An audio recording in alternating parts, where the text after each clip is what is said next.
Pop brought his first trotting mare around 1868. He trained it using his intuition and eventually sold her. At this point, he said that began his unofficial beginning of his career. He then bought a horse from a butcher and a sulky for $50. I don't know how much a sulky costs now, but $50 seems like a really good deal, but that was a lot of money back then, after the Civil War. He deemed himself fully equipped to train. There aren't many public racing, harness racing tracks around the Civil War. Most were privately owned, but since there weren't many public tracks, he made his own track at the farm, staking out using a rope to measure the scale to the other end. The completed track he built was 1/3 of a mile long. He said it was very short and not easy to get the horse to turn.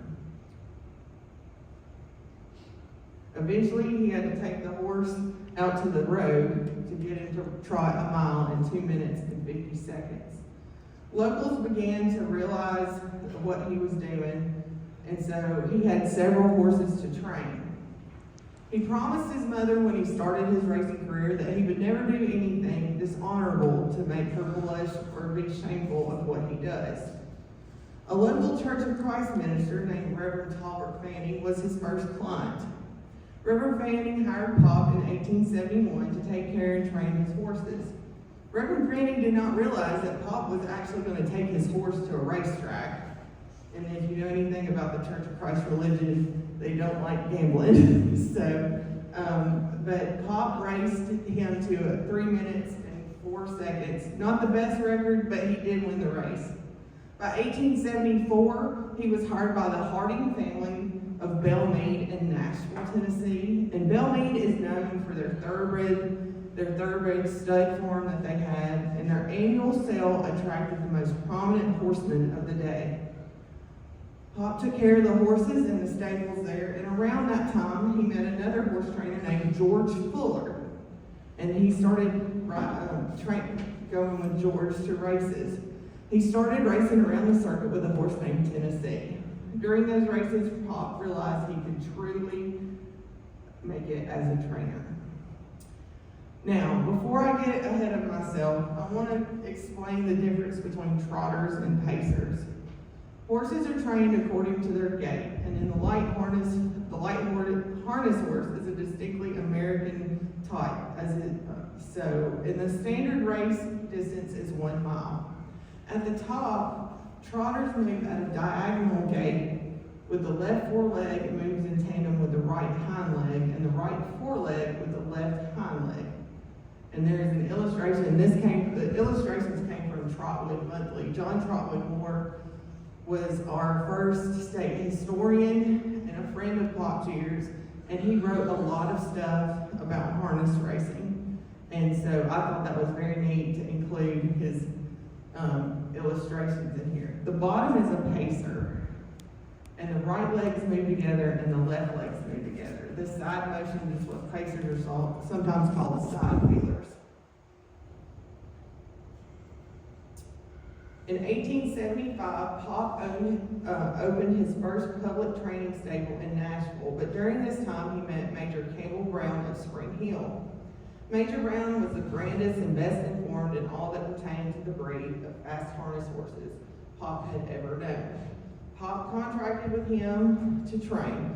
This is his farm. The picture is of Major Brown.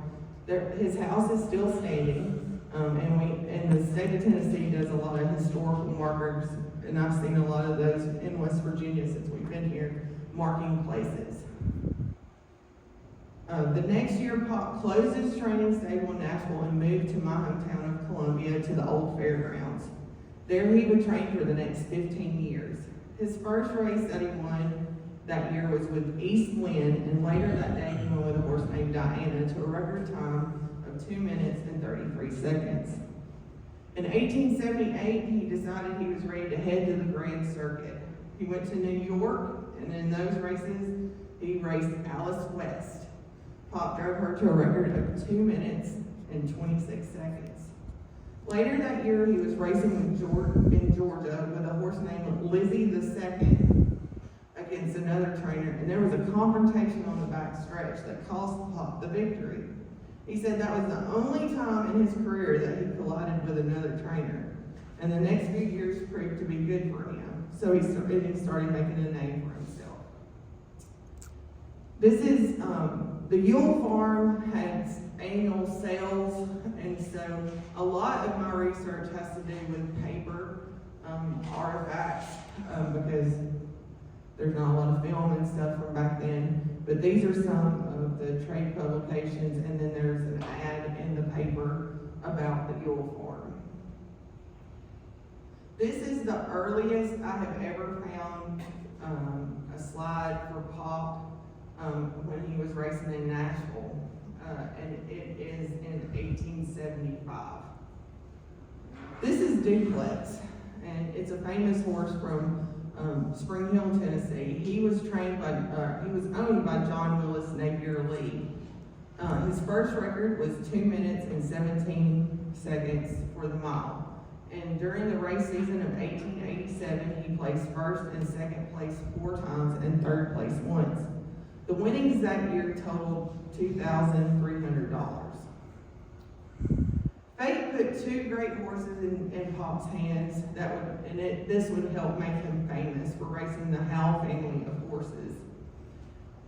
Pacers were not originally thought of as a factor in the harness racing industry until the Howe family was invented by crossing bloodlines.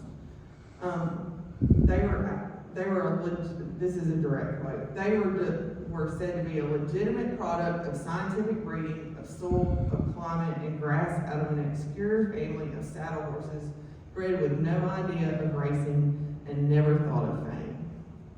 This bloodline is very important to my hometown and my home county and the harness racing industry. These horses were known for speed. At the top is Little Brown Jug, that was in 1881 was the first of the house to make a name for the family. After his triumphs over the seconds, people began to scurry to Tennessee to buy a Howe horse. In the bottom is Brown Howe, who was a full brother to Little Brown Jug. Brown Howe was a good horse, but eventually became lame, but he remained on Major Brown's farm the rest of his life, and he's buried on the property. We bury horses in Tennessee. If the archaeologists ever dig up our farm, they'll find all of our horses buried in random places throughout our farm. This is Hal Pointer. Hal was born in Murray County, and he was owned by Captain Henry Porter. When the Spring Hill Presbyterian Church approached Captain Pointer for a donation to acquire funds to fix the church, Captain Pointer donated Hal Pointer. Mr. Walter Still purchased Hal Pointer from the church. Everyone believed that the horse inherited the Presbyterian doctrine of predestination and did not believe he would fall from grace on the home stretch. He was taken care of by George Thomas, an African-American groom that worked for Pop. And then the biggest rivalry between Hal Pointer and another horse was Direct, a stallion from California. Some thought he could beat Hal Pointer, but in their first meeting at Terre Haute, Indiana, Hal Pointer won. And in the next meeting in Nashville that they had, Direct won. The third meeting took place in Columbia at the kite track. Sadly, the kite track is no longer there. My county became known as a phosphate mining place, and so this land was sold to mine phosphate in Murray County, but now it's a subdivision. In their third meeting at the kite track, Hal Pointer made Direct run 3 of the fastest heats ever raced in harness racing, with Direct winning. Gamblers lost their shirt tails. And the local newspaper reporter said everyone in Murray County will be mourning tonight. And in just recent research, I found that 3 local ranks became broke after this race. Many were probably wondering how you race a kite track. With a kite-shaped track, you start out and went clean around 1/3 of a mile, and then you went 1/3 of a mile around the turn, and the stretch was 1/3 of a mile. So I would like to see one of these raced. I don't think there are any still in existence today, but it would be neat to see something like this run. Hal Pointer and DeDrex continued their rivalry. They met 3 more times. One time in Buffalo, New York, Hal Pointer beat DeDrex in 3 heats. In Grand Rapids, Michigan, it was the same outcome. And in their final meeting in Columbus, Ohio, in 5 heats, Hal Pointer had 3, DeDrex had 2, and DeDrex was worn out. Hal Pointer retired in 1895. He won 35 races out of the 47 he raced. And this is in the newspaper in my hometown about the race that day.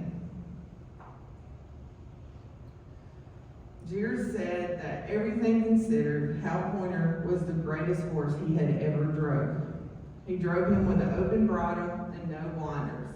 And when Hal Pointer died, it was in the newspaper, and the courthouse bell in our town tolled his death.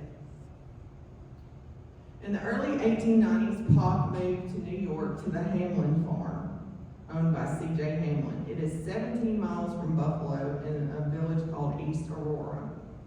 The farm was 1,000 acres with a covered track on the property.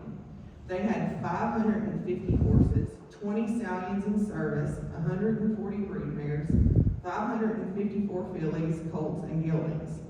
Pop was paid $10,000 a year. In 2024, that would be around $336,000.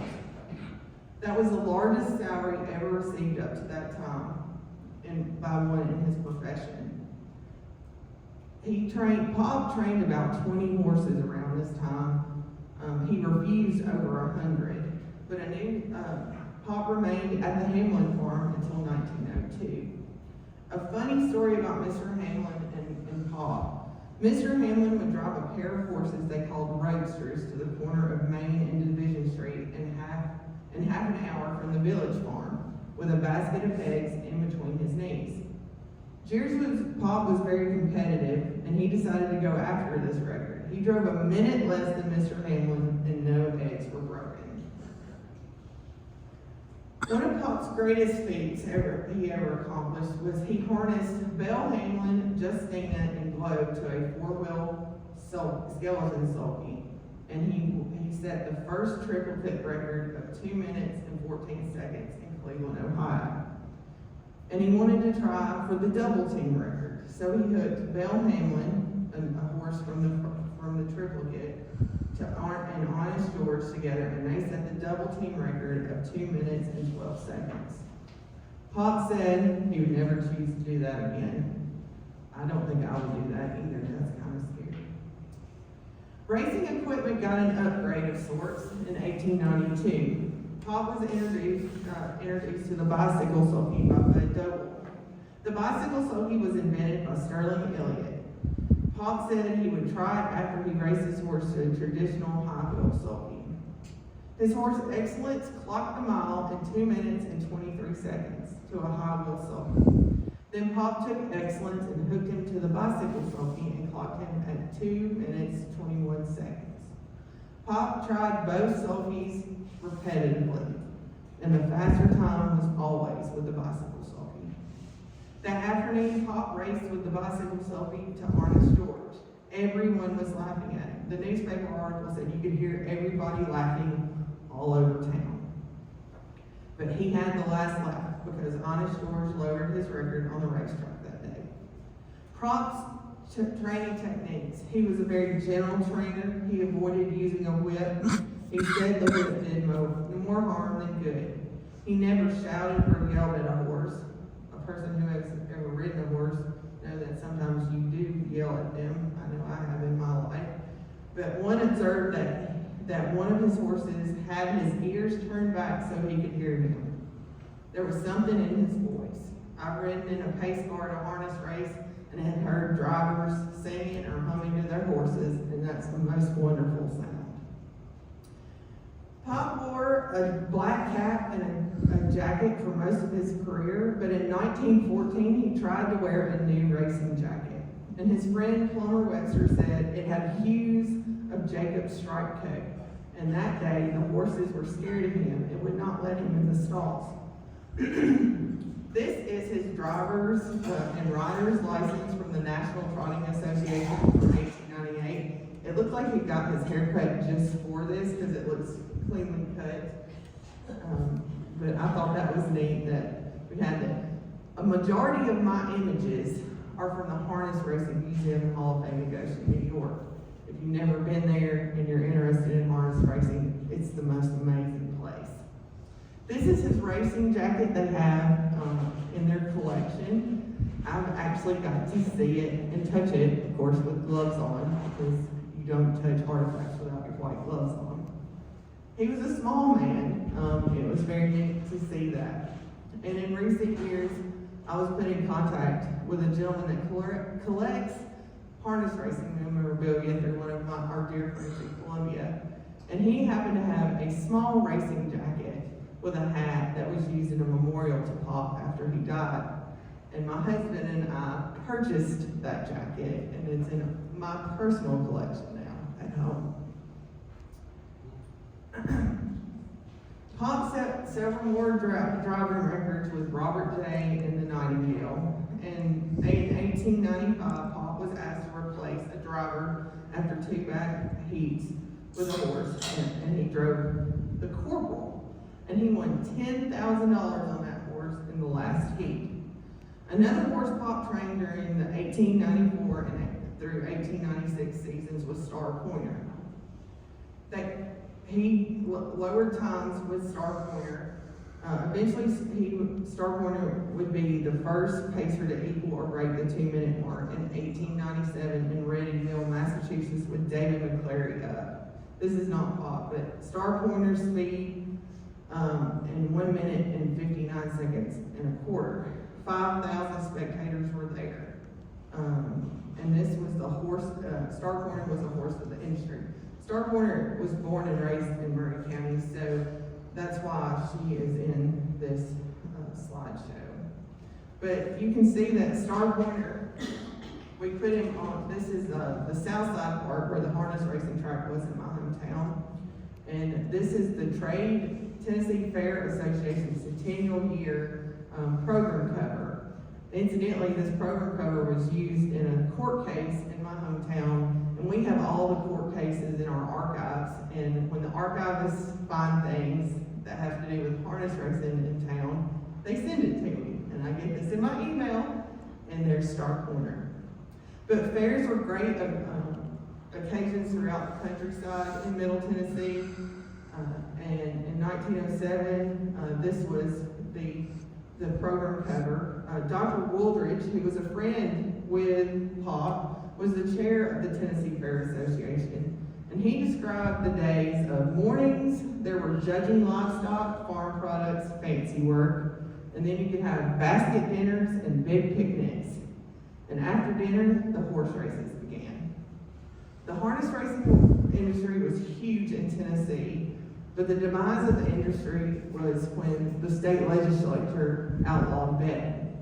The 1905 Tennessee General Assembly passed the anti-betting law. Then in 1907, no pun intended, they drove the anti-betting law home with an act to prohibit betting or wagering in any kind of a horse race. And this is the grandstand. It's not a very good scan. We had a photographer in our hometown, the Orman family, and one of our friends is currently digitizing the negatives, and I'm in hopes that he finds a really better picture than this. But this is the grandstands and some of the buildings at the fair. There's only one harness race left in Tennessee that happens every year. It's at the Lincoln County Fair in Fayetteville. It's held each fall. It's a big thing. And that's where I got to ride in a pace car. In 1901, Pop wrote his autobiography. You could purchase it in our hometown for $2, although I paid a lot more money than $2 for my copy. I know four copies, and there may be more. The Murray County Archives, the Margaret Lindsley Warden Collection at MTSU, where I graduated from, the Harness Racing Museum and Hall of Fame, and my copy. And it so happens that my copy is signed by him. And then I've realized in the last few years, someone has reprinted it as a pamphlet.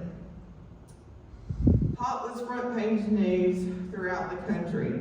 This is the New York Tribune and then the Pacific Commercial newspaper from Hawaii. And the Library of Congress has done a lot of digitization of newspapers, and this is how I found out a lot more than I knew when I originally wrote my thesis, because I would have had to go to all those repositories to find the digitization.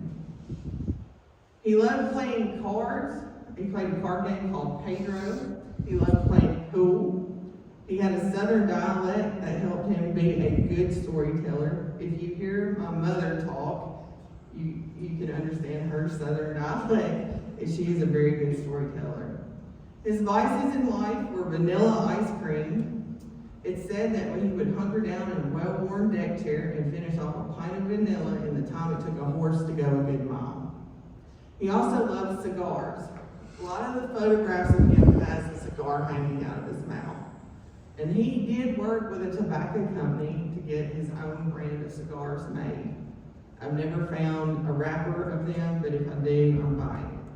But his docile ways created a harmonious atmosphere.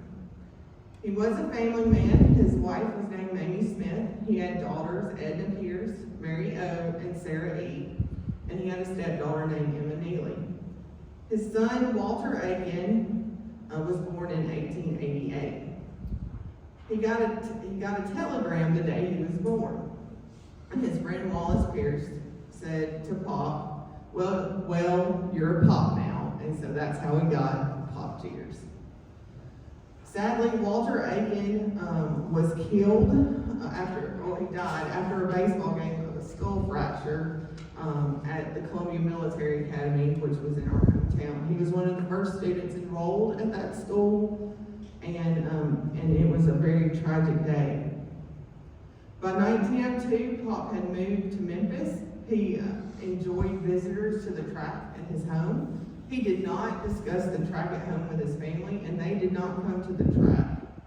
In a newspaper article that year, it said that he had won over $500,000 for his owners in that time in his career.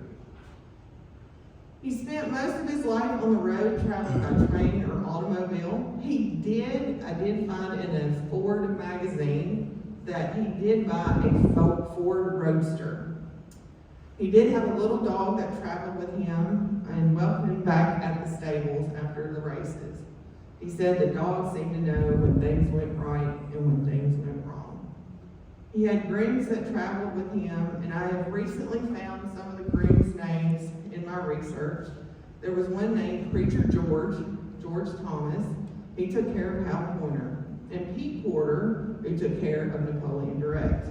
Old Wash and Walter Direct. Horses traveled in this time with their own trunk, with their outfit, blankets, fly sheets, harness, boots, and other tools. Each groom carried their trunk, and they had a blacksmith that traveled with them. C.J. Hamlin had a custom rail car built to have the horses taken by train. Throughout his career, he was injured a lot. You will see in some of the photos he's got a cane or he is on crutches. And at some time or another, he had something broken in his body. One leg had been broken 4 times, the other at least twice. Both arms had been shattered, and he had several horses drop dead while he was racing. In the early 1900s, his salary was around $8,000. His records in 1909 were 16 firsts, 17 seconds, 9 thirds, 14 fourths, and he unplaced 15 times. His aggregate winnings was $32,000. I looked that up, and that would be about $964,000 today. The next trainer that was close to his winnings was Lou McDonald. In 1911, Geers topped the list of winning drivers with 31 horses with the 2:10 time and better. The Howe family of horses that we talked about earlier, they were played in the horse review, gave them a prominent place in the harness racing history.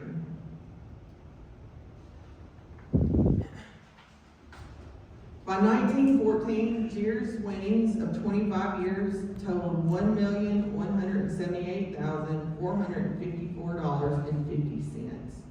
Only one of those years did he earn less than $20,000.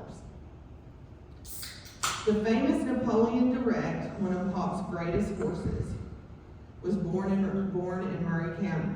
In his first season, Napoleon won 10 out of 14 races. The next season, he recorded a time of 1 minute, 59 seconds, 3/4.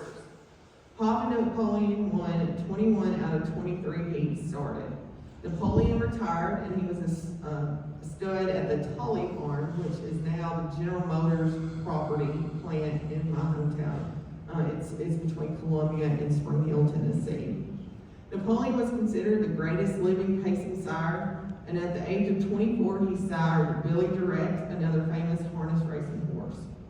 Ironically, Napoleon died on Pop's birthday in 1934 while exercising on the track. He is buried on the farm, although I don't know, they've done a lot of dirt work over there building the plants and stuff. I don't know exactly where he's buried.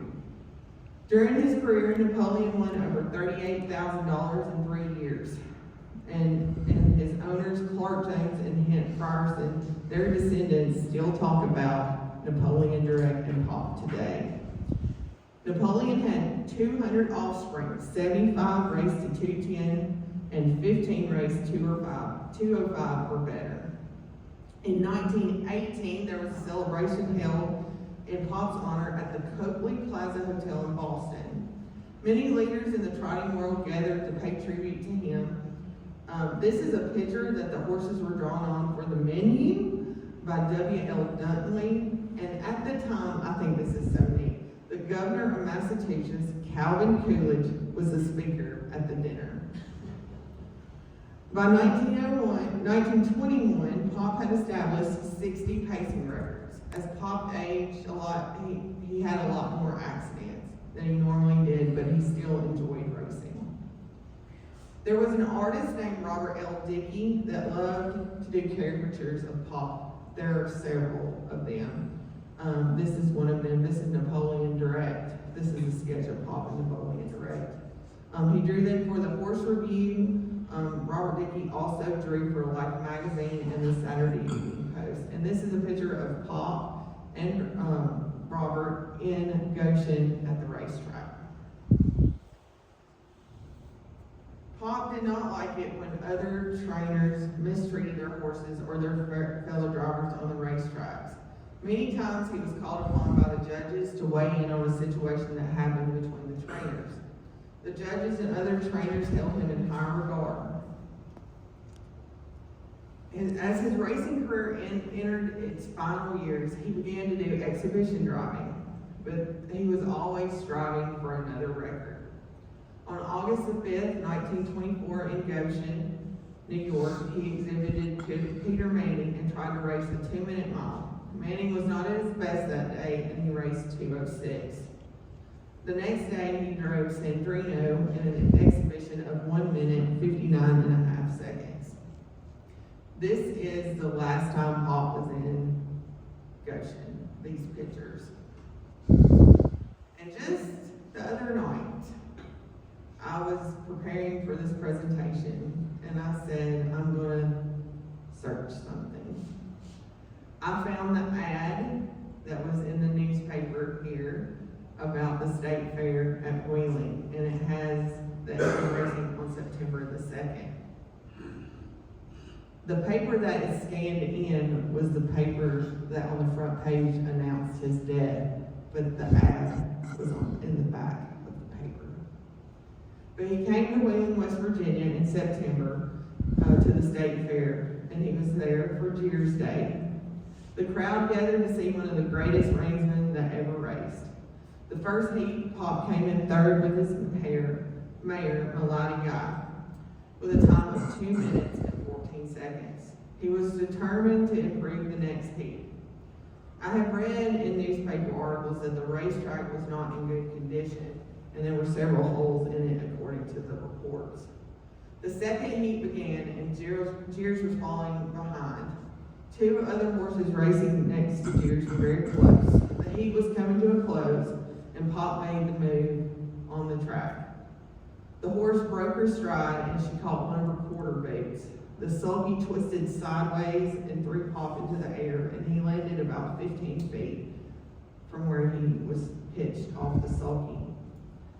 While he was laying on the track, another sulky came by and hit him across his chest. Many people rushed to attend to Pop. They say that when he was taken to his stables, before they went to the hospital, the horses began to stamp their feet and whinny lightly. About 3 hours later, he succumbed to his injuries at the hospital.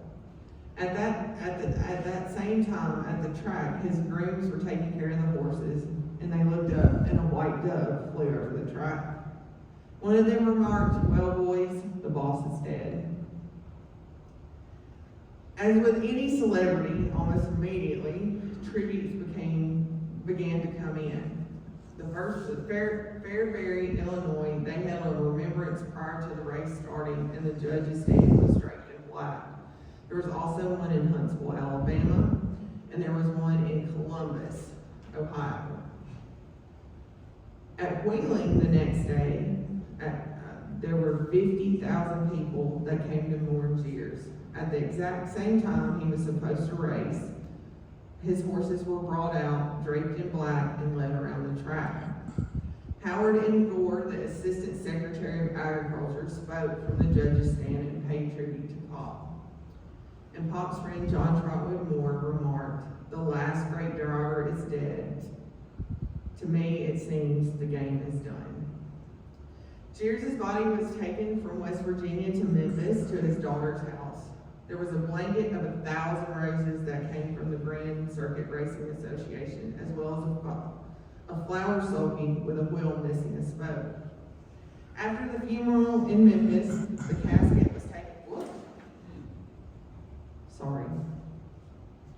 was taken by train to Columbia, Tennessee, and there was a simple graveside service at Rose Hill Cemetery. His friend Dr. Wooldridge took care of all the arrangements in Columbia. This is his headstone. Shortly after Pop was buried, news came over the wires that a movement had started to erect a memorial to the nation's greatest hero of the harness racing track. Also, news came that the Wheeling Board would pay the full amount of $6,000 for his appearance, because in the contract it said if he died, they would not pay for him. Many places were considered for a memorial to him, but it was agreed that it should be located in Columbia, where he was buried, possibly in Rose Hill Cemetery. The Geers Memorial Monument Committee, this is these gentlemen, are in front of the old Elks Lodge in Columbia, Tennessee. The mayor's in the picture. Some of Pop's friends were in there. While they were meeting, another proposed memorial was in the works. They were going to establish a track and winter quarters for the harness racing industry at the South Side Park, and they were going to call it the Geers Driving Park, but that did not come to fruition. Finally, the site on Mount Parnassus on West 7th Street in Columbia was selected for a sum of $4,000, and it was paid to the Rainey family. They owned a lot of land in Columbia. The W.M. Dean Marble Company in Columbia was awarded the bid. The cost of the obelisk would be $16,500, and the material would come from North Carolina. The final total for the installation was $18,158.20. Money was sent from all over for this memorial. This was Columbia's first public park as well.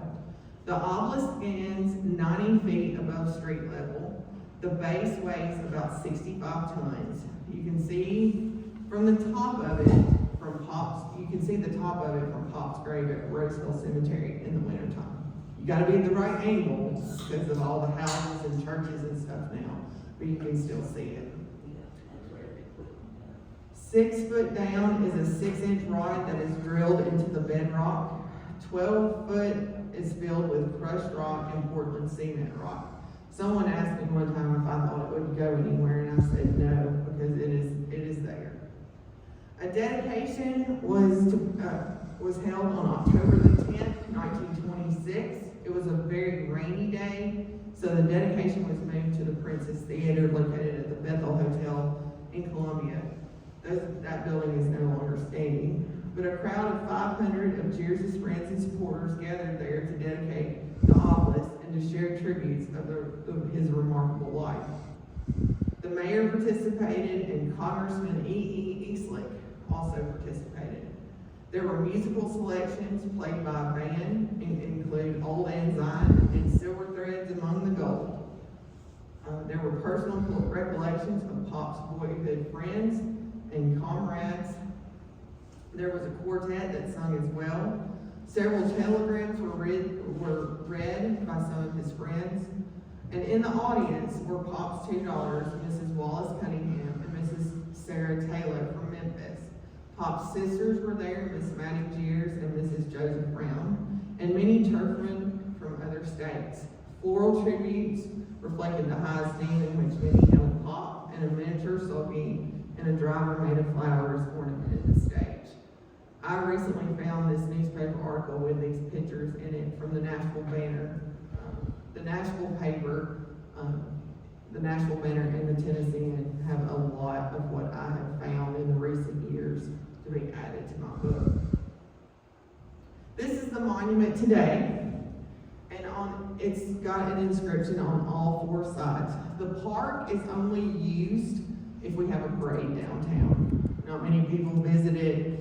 It's a busy street. There's no street parking in front of it, but it is a beautiful place. I've passed it my entire life. But on one side it says, a tribute from those who love the greatness of his soul from the start of the race through the final one stretch of life. Born at Lebanon, Tennessee, January 25th, 1851, died at Wheeling, West Virginia, September 3rd, 1924. Erected to the memory of Edward Franklin Geers by his fellow horsemen and friends throughout the world. His life was an inspiration for coming generations, temptation not unheeded at his door. Geers established records for speed that had never before been achieved by a man in a horse and a sulky. He acknowledged that the records would be surpassed one day, but he believed he was making a difference.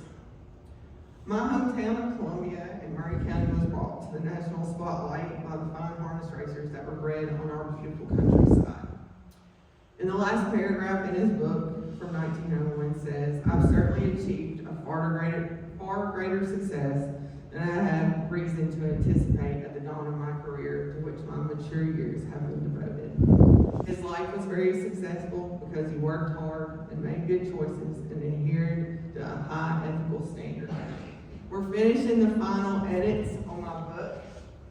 My editor is my mother, who was also an English teacher, and we are going over it with a fine-tooth comb, trying to get it finished, and I hope to have it published by his birthday in January. Thank y'all for having me. Does anybody have any questions? My daughter.